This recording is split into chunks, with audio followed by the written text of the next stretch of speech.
boa noite, pessoas mais lindas, como é que vocês estão?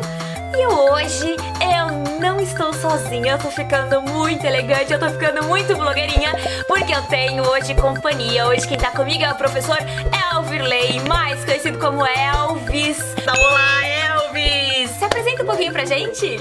E aí, pessoal, tudo bom? Pessoal do canal aqui da professora Veridiana. Prazer estar aqui com vocês. Minha amiga, a gente é amigo desde o primeiro momento que a gente se viu naquela escola, ainda no nosso teste. E desde então a gente só faz loucura junto. É isso que a gente está aqui para fazer isso. Eu pedi para que vocês me ajudassem, mandassem as principais dúvidas que vocês têm sobre escrita das provas de vestibulares. E aí eu vou pegar aqui as perguntas que vocês enviaram e o Elvis vai fazer esse favor maravilhoso de responder e ajudar a gente, tá bom? A pergunta é, dá certo usar modelos prontos? Eles são uma furada ou eles são uma boa? O que você acha? Então, oi Alomi, oi Paula, prazer responder vocês aqui. Então, gente, o que eu acho que acontece nessa pergunta de vocês e até na cabeça do pessoal é a gente fazer uma confusão muito grande com modelo e estrutura, né? Nos vestibulares, no Enem, né? O que a gente tem, via de regra, é uma redação dissertativa. Ela tem toda uma estrutura que a gente tem que seguir, né? Tem os passos, a formação e tudo mais, mas modelo implica de você ver alguma coisa e reproduzir aquele modelo. Para a gente ter um exemplo mais clássico, então vamos imaginar um bolo. Você tem aquele bolo e você vai no site de receitas, você tem a receita e a foto do bolo. A foto do bolo seria o seu modelo. A receita é o passo a passo. O que a gente tem, na verdade, é esse passo a passo. O modelo ele vai te mostrar se aquilo que você fez está perto daquele original ou do seu objetivo ou não. Mas nunca vai ficar igual. Existem várias situações e vários fatores que vão te diferenciar. Um texto nunca vai ser igual ao outro. E isso é a característica do texto em si, de pedir em textos e redações. É para que você consiga se expressar. E a sua expressão nunca vai ser igual a de outra pessoa. Então, assim, presta bem atenção. O que você tem é uma estrutura a ser seguida e não um modelo pronto. Não existe modelo, porque se existisse, todo mundo ia tirar 1000 ou 10, né, nas redações e a gente não ia ter uma variação muito grande, tá bom? Então eu acho que o que elas estão querendo falar aí é da estrutura. E a estrutura, tudo bem. Na verdade, é aconselhável seguir essa estrutura para que elas não vão perder nenhum tipo de nota na prova. Como sustentar uma tese? Existem estruturas que podem me ajudar propriamente nisso? Como você sustenta um bom argumento? Uma tese, na verdade. Você vai sustentar essa tese com bons argumentos, né? E isso não é só para a redação do Enem, não, viu, gente? Isso é para a vida. Nós já estamos acostumados a fazer isso. Acontece que com a pressão do vestibular do Enem, a gente esquece que a gente faz isso. Quer ver como você faz? Quando você quer muito fazer alguma coisa, você precisa convencer seu pai ou sua mãe de que aquilo vai ser bom para você ou não. Você não utiliza alguns argumentos. Pai, eu quero fazer o curso tal, eu quero ir em tal lugar, por que isso, por que aquilo outro. São esses porquês, isso, aquilo outro, que são nossos argumentos. E é ele que vai sustentar a sua tese. Aí, respondendo a deixa que a Veridiana pediu para mim. O que é a tese? A tese é o ponto de vista que você vai defender, no caso aqui da redação, em cima do assunto que está sendo apresentado. Que a redação do Enem, ela valoriza muito essa questão do posicionamento, da intervenção, né, da intervenção político-social e essas coisas. As outras redações de outros vestibulares, eles não pegam tanto esse lado, mas a redação do Enem é mais completa nesse ponto, porque ela pede exatamente isso. Então você vai ver lá o tema proposto. Então a primeira coisa que você vai ter que ver ali é o que eu posso defender, o que eu posso falar a respeito desse tema. E em cima disso você vai fazer a sua tese. Não é o que eu acho, não é o que é melhor, não é o que a maioria pensa, é o que eu consigo defender, baseado no que? Naquilo que eu já conheço. E aí vem aquela máxima, né, gente? Saco vazio não para em pé, cabeça vazia não tem argumento. Então, se você tem que se preparar muito antes da prova, parece que a gente está batendo na mesma tecla, que você precisa se estudar, você precisa estudar, você precisa se atualizar, você precisa preencher a sua mente com esses conteúdos para que você saiba utilizar. Então, o melhor caminho é você sempre estudar e se informar da melhor forma que você conseguir.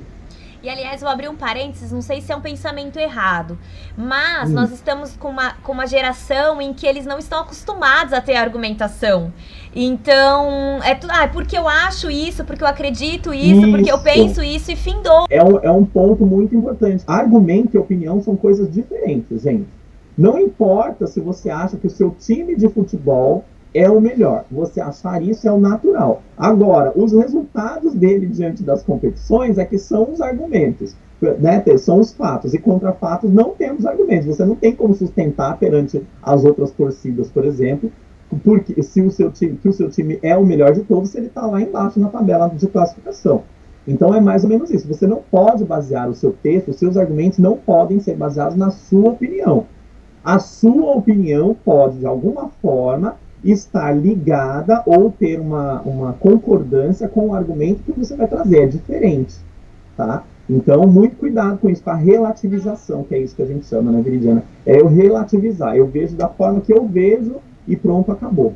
Né? Sem base nenhuma. E aí eu acho que tem uma pergunta que eu não estou achando aqui, na verdade. Olha, não sei, vou colocar printado em algum lugar aqui da tela. Sorry, mas eu não sei falar. Que é como é que eu faço a escolha das palavras. E eu acho que talvez a escolha das palavras tem total relação com a minha bagagem. Ou eu tô doida? Não, é exatamente isso. É assim, querido, que se você deixar para você procurar essas palavras na hora que você estiver fazendo a redação, não vai dar certo. Toda a preparação, ela começa com o maior tempo de antecedência possível, né? E aí você vai dar o seu melhor naquele momento. Uma coisa importante sobre a linguagem e as melhores palavras nessa redação é você ficar atento. Todas essas redações, pelo menos os editais que a gente tem, elas prezam primeiro pela norma padrão do português brasileiro. Então, você tem que seguir as normas gramaticais, ortográficas da nossa língua. A leitura é fundamental para você aprimorar. Se você é uma pessoa que tem um hábito de leitura já arraigado, né, já ali presente na sua vida, você vai ter menos dificuldade. A leitura, e isso é comprovado, não é minha opinião, viu, gente? São os fatos e os estudos que mostram isso, que quem lê mais tem um vocabulário mais amplo, conhece mais palavras e consegue articular melhor as suas ideias.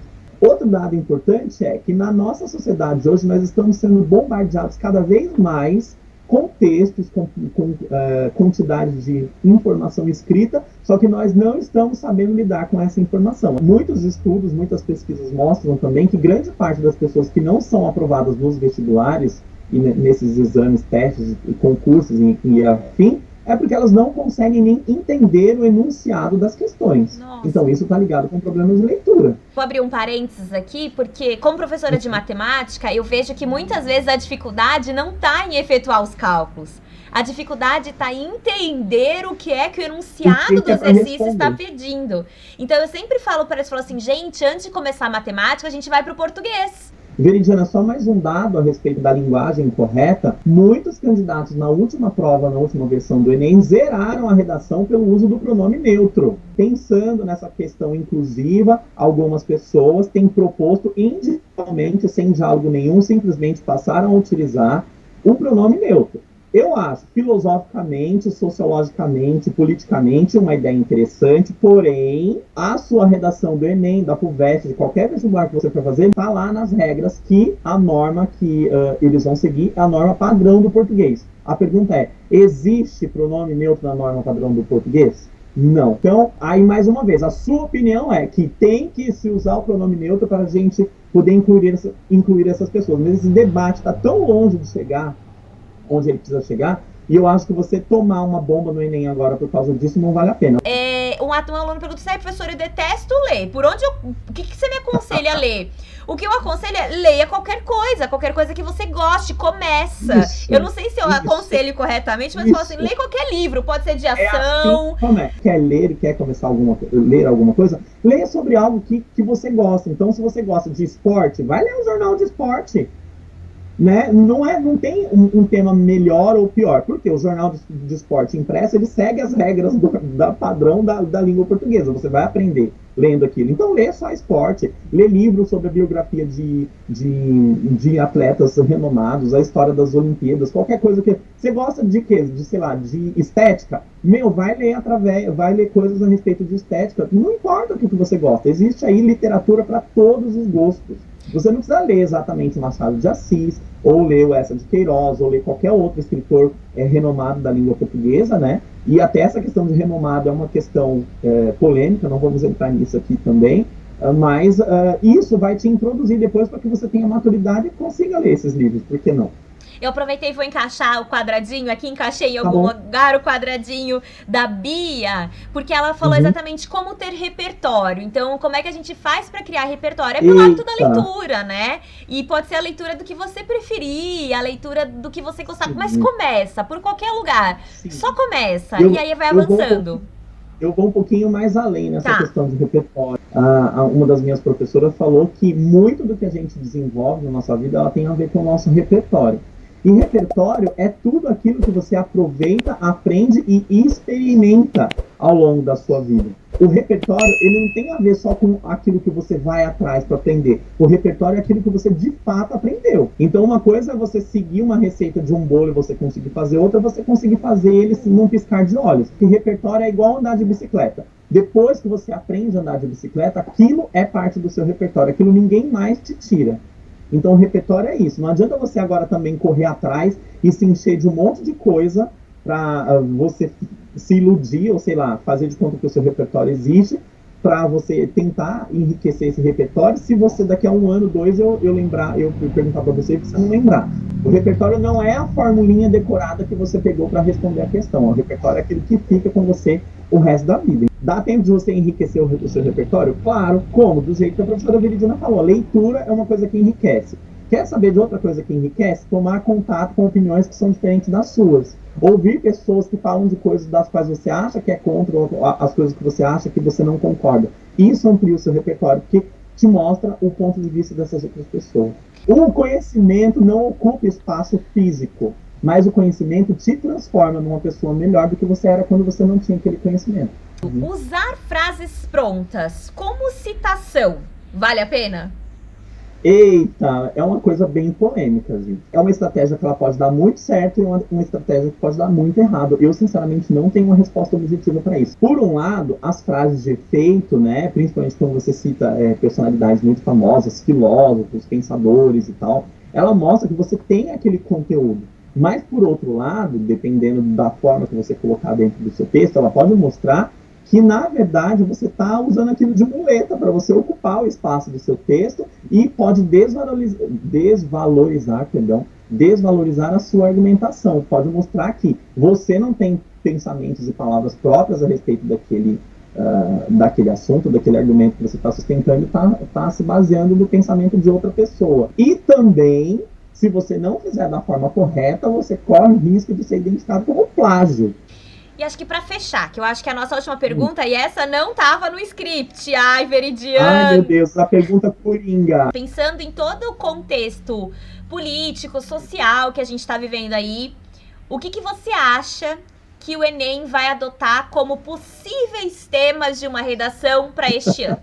Todos os anos, eu sou um professor muito relapso nisso, porque eu não tento ficar adivinhando isso. Eu falo para os alunos, gente, nem perca o seu tempo para tentar adivinhar isso, porque é tempo perdido, você está gastando a sua energia, mas na atual conjuntura, eu digo que vai ser uma coisa que é sim de importância social, mas pelo que a gente tem ouvido aí de notícias a respeito de governo, de gente querer ter acesso à prova antes, eu digo que não vai ser uma coisa muito polêmica, vai ser uma coisa de senso comum, provavelmente, mas eu acho que não vai chegar a ser um tema que vai falar a respeito de questões polêmicas, de talvez desdizer ou contradizer alguma coisa que seja um entendimento que a nossa sociedade tenha chegado até agora. Tipo, talvez alguma coisa a respeito de saúde ou alguma coisa a respeito de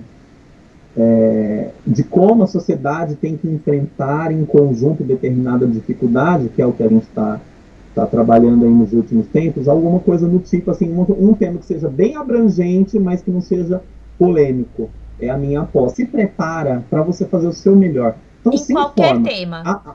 A ferramenta que você tem para você fazer isso é você se informar. Elvis, acho que a gente encerrou todas as perguntas que nós tínhamos aqui. Eu vou te agradecer imensamente. Muito obrigada. Aliás, eu não sei se você tá um homem das redes sociais, mas quer divulgar suas redes sociais aí pro pessoal te seguir?